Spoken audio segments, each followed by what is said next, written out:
Salut les amis, comment ça va? C'est Pierre, je suis très content de vous retrouver aujourd'hui sur Inform Aéro. Depuis le début de la chaîne les amis, on a beaucoup parlé d'actualité aéronautique avec la série Aviactualité. Mais à partir de maintenant, on va également s'intéresser à la peur en avion. Effectivement, 60% des Français sont anxieux lorsqu'ils prennent l'avion, que ce soit de façon générale ou concernant une phase de vol spécifique. Je lance donc aujourd'hui Peur en avion, ce que l'histoire nous apprend, un nouveau format de vidéo dans lequel je vais essayer de répondre à vos questions les plus anxiogènes en m'aidant de cas concrets de l'histoire de l'aviation. Pour le premier épisode du genre, nous allons répondre à la question « Que se passe-t-il si tous les moteurs d'un avion s'arrêtent en plein vol au milieu de l'océan ?» Pour répondre à cette question, nous allons nous aider du cas du vol Air Transat 236, dont tous les moteurs se sont arrêtés en plein vol au beau milieu de l'océan Atlantique. Ensemble, nous allons voir le déroulé des faits, l'enquête, les actions correctives qui ont été entreprises, et puis à la fin de la vidéo, je vais vous proposer 3 points à retenir afin que vous puissiez mieux aborder votre prochain voyage en avion. J'espère que ce nouveau format de vidéo vous plaira et qu'il aidera les plus anxieux d'entre vous à surmonter leur peur de l'avion. Autrement, n'hésitez pas à partager cette vidéo avec ceux de votre entourage que vous savez être anxieux en avion. Trêve de bavardage, je laisse place à l'épisode en lui-même. Bon visionnage!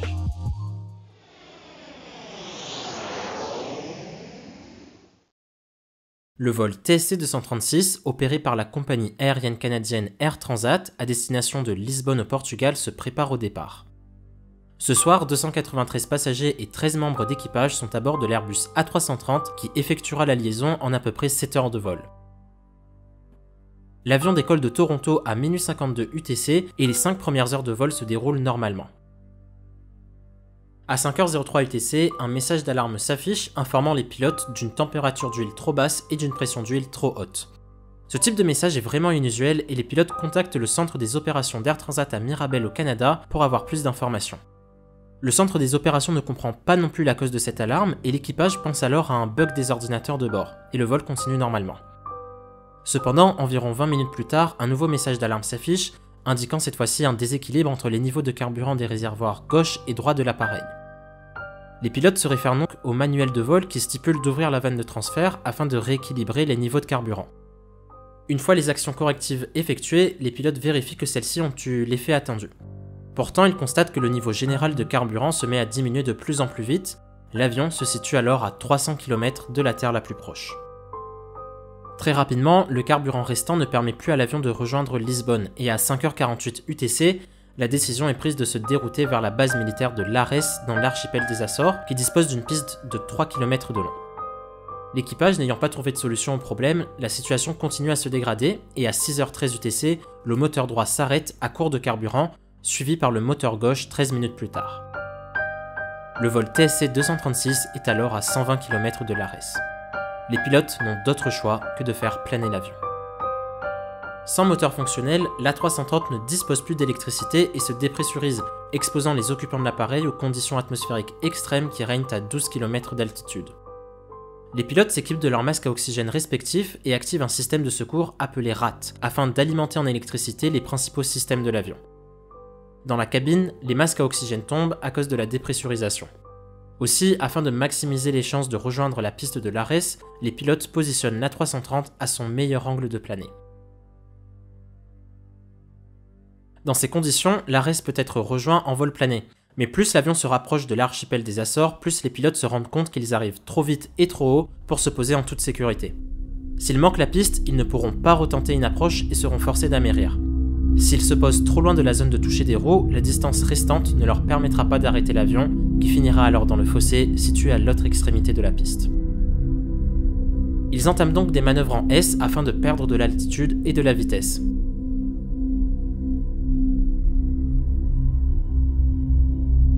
Ces manœuvres permettent effectivement de ralentir l'avion, mais pas assez pour garantir un atterrissage sans danger.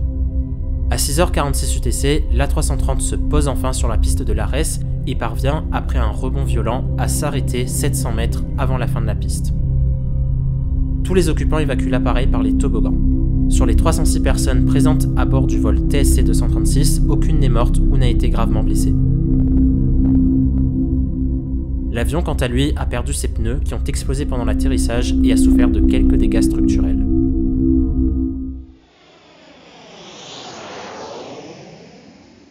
Après l'accident, les organismes d'investigation aérienne GPI, AA, TSB et BEA se retrouvent chargés de l'enquête. Leurs révélations sont troublantes mais permettent de remonter à la source de ces événements. Tout commence 5 jours avant la mésaventure du vol TSC-236, lorsque le moteur droit du Charlie India Tango, l'avion impliqué dans l'accident, est démonté et est envoyé en maintenance chez le motoriste Rolls-Royce. Afin de permettre à Air Transat de continuer ses opérations aériennes pendant la maintenance du moteur, Rolls-Royce envoie à la compagnie aérienne un réacteur de remplacement. Les mécaniciens d'Air Transat montent donc ce moteur de remplacement sous l'aile droite de l'avion, mais un tuyau hydraulique est manquant. Ils décident donc d'utiliser un tuyau hydraulique provenant d'un ancien moteur, mais ce tuyau de rechange ne s'adapte pas correctement à la structure du réacteur. Cela pose un risque de frottement entre la canalisation hydraulique et une canalisation de carburant. Le chef mécanicien fait donc parvenir ses inquiétudes à sa hiérarchie, mais cette dernière n'estime pas la situation comme étant problématique, à côté des pertes financières qui seraient engendrées par l'arrêt de l'avion dans l'attente d'une pièce adaptée. L'avion retourne alors en service. Dans les jours qui suivirent, le tuyau hydraulique se mit effectivement à frotter de façon répétée le tuyau de carburant. Un frottement qui, le soir du 5 août 2001, causa une fissure dans le tuyau de carburant qui causa elle-même une fuite d'essence estimée à 4 litres par seconde. À ce moment-là, la fuite ne concernait que le réservoir droit qui s'est alors vidé plus vite que le réservoir gauche. Les pilotes, ayant constaté ce déséquilibre, se sont référés à la procédure adéquate qui demandait d'ouvrir la vanne de transfert, sauf en cas de fuite de carburant. Fuite dont les pilotes n'avaient à ce moment-là pas connaissance. L'ouverture de la vanne de transfert a donc aggravé la situation en causant la perte du carburant contenu dans le réservoir gauche qui était lui en parfaite condition. Les pilotes, trompés par l'idée d'une défaillance informatique et qui n'ont jamais rencontré de situation de fuite de carburant, que ce soit pendant leur carrière professionnelle ou pendant leur formation, ne sont donc pas parvenus à identifier la fuite à temps, ce qui a provoqué l'arrêt des deux moteurs.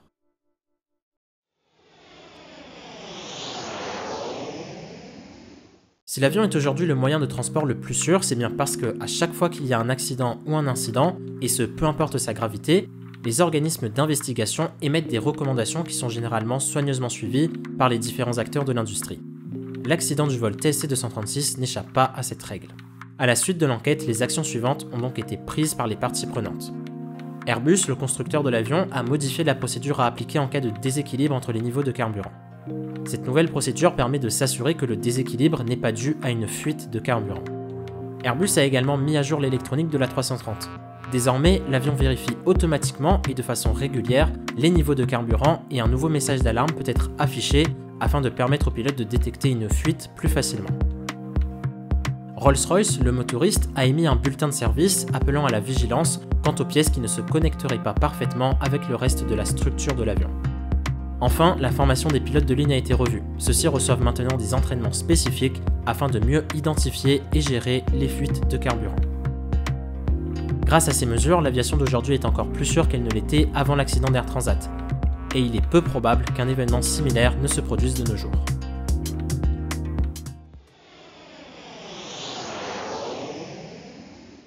Cependant, même avec ces mesures et malgré toute la vigilance qui peut être apportée par les parties prenantes, il reste toujours une chance infime que l'histoire du vol TSC-236 en vienne à se répéter. Je vais donc vous proposer 3 points à savoir afin de vous rassurer pendant votre prochain vol transocéanique. Premièrement, les pilotes sont en mesure d'identifier une fuite de carburant bien avant que le moteur ne tombe en panne grâce à un outil incroyablement redoutable, le bilan carburant. Le bilan carburant consiste à vérifier régulièrement, environ toutes les 15 minutes, les niveaux de carburant dans les différents réservoirs et à les comparer aux prévisions établies pendant la préparation du vol. Une différence entre les valeurs mesurées et les valeurs prédites pourrait principalement s'expliquer de 2 manières. Des vents contraires qui ralentiraient l'avion ou une fuite de carburant. Ainsi, les pilotes peuvent prendre la décision de se dérouter s'ils voient que la quantité d'essence restante ne leur permettra pas d'atteindre la destination initialement prévue.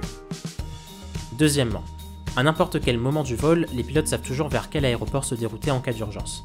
En effet, pendant la préparation du vol, ils établissent une liste d'aéroports de déroutement qui se trouvent toujours à plus ou moins 2 heures de vol de leur trajectoire. Pendant le vol, ils savent ainsi vers quel aéroport se diriger si la situation devient critique. Ces 2 outils permettent de considérablement diminuer le temps de réaction dans le poste de pilotage et de prendre les bonnes décisions avant qu'il ne soit trop tard. Troisièmement, contrairement à ce que l'on pourrait croire, les avions de ligne sont de plutôt bons planeurs, étant capables de planer sur une distance égale à 15 fois leur altitude en moyenne. Ce sont de meilleures performances que bien des avions d'aéroclub qui, eux, ne peuvent que planer sur une distance égale à 10 fois leur altitude. Donc en volant à 10 km d'altitude, un avion de ligne peut parcourir 150 km en vol plané, ce qui équivaut à peu près à un Paris-Reims. J'espère que ces points vous aideront à rendre votre prochain voyage moins stressant et plus agréable.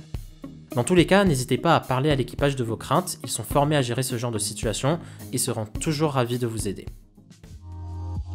Cette vidéo est maintenant terminée, j'espère qu'elle vous a plu et surtout qu'elle a aidé les plus anxieux d'entre vous à mieux appréhender leur prochain voyage en avion. Dites-moi ce que vous en avez pensé dans l'espace commentaire et dites-moi aussi comment est-ce que je pourrais améliorer les futures vidéos. Dans les semaines à venir, on va également s'intéresser à ce sujet si sensible que sont les turbulences. Alors si vous ne voulez pas rater la sortie de ces vidéos, n'oubliez pas de vous abonner et d'activer la cloche. Enfin, dites-moi quels seraient les sujets que vous aimeriez voir être abordés dans les futures vidéos qui s'intéresseront à la peur en avion. Merci pour votre visionnage et surtout merci pour tout le soutien que vous m'apportez. Portez-vous bien et à très bientôt les amis.